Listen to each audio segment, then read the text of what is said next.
29.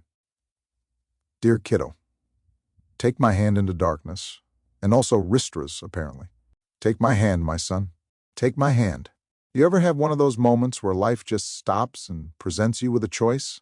Like a cosmic fork in the road, where one path leads to peace, clarity, and a future filled with healthy boundaries, and the other leads straight back into a flaming circus tent with your mom juggling emotional grenades? Yeah, that was me at Ristra's, watching Mom hurl a napkin into my face like a deranged socialite in the world's worst soap opera. All because I had the audacity to once have dinner with a woman. Let's back up. The ethnomusicologist who started a war. At this point, I was a gallery director, which meant that attractive young women occasionally wandered in, as they do.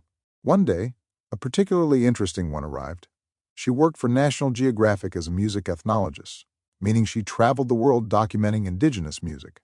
That, to me, was the equivalent of meeting someone who said, "Oh, I professionally pet puppies and get paid in happiness."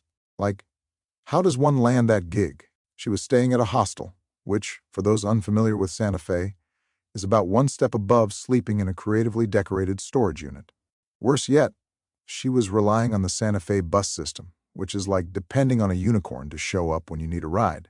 Being the kind, chivalrous, not at all flirting individual that I was, I offered her a lift if she made it back before closing time. She did. We stopped at Ristra's for a drink and a quick bite because, well, the bartender there made the best old-fashioned in town. We had a great conversation. I took her back to the hostel, and that was it. No romance, no shenanigans, no late-night renditions of Careless Whisper. She even had a boyfriend, I think. It was a totally normal adult interaction that would have been completely forgettable had it not, somehow, become the inciting incident in one of Mom's infamous napkin-throwing meltdowns. Ristra's, where logic goes to die. A few days later, I was back at Ristra's with Mom, because apparently I hadn't yet learned that taking Mom out in public was always an extreme sport.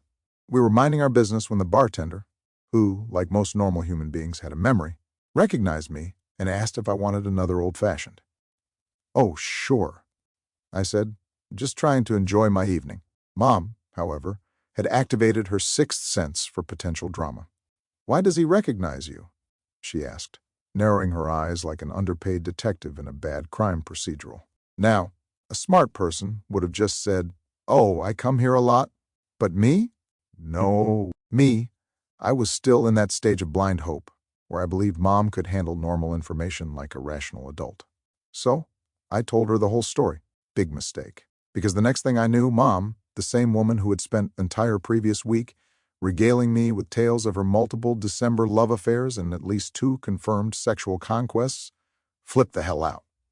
She did what I can only describe as a pissy little hissy fit, which, for those unfamiliar with the genre, involves exaggerated sighing, theatrical arm movements, and a deep personal commitment to maximum public embarrassment. Then came the napkin throw. The napkin throw.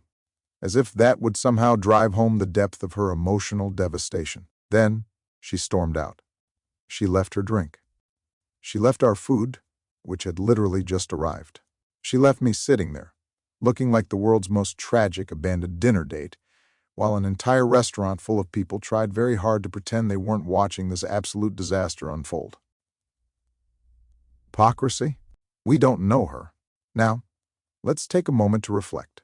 Just 1 week earlier, in this very same restaurant, Mom had gleefully told me about her multiple December romances, the at least 2, but likely many more people she slept with. How much fun she had doing it. And yet here she was, losing her damn mind over the fact that I had shared a meal with someone without even kissing them. Make it make sense. Lessons learned, sort of. This was not an isolated incident. This was a pattern. Mom had a deep, cosmic need to throw temper tantrums over nothing, while simultaneously expecting me to handle actual, tangible betrayal like a calm and collected monk. And yet, society would say, "Oh, well, that's just how women are." It's normal behavior for an attractive woman, especially a rich one. She's allowed to throw tantrums. Sure, fine, but that doesn't mean I had to accept it. And in that moment, sitting there, covered in a damn napkin, watching my dinner get cold while my mother dramatically fled the scene like a villain in a telenovela, my gut told me something crystal clear. Run. Just run, before I too became a hostage in Mom's ongoing war against reason.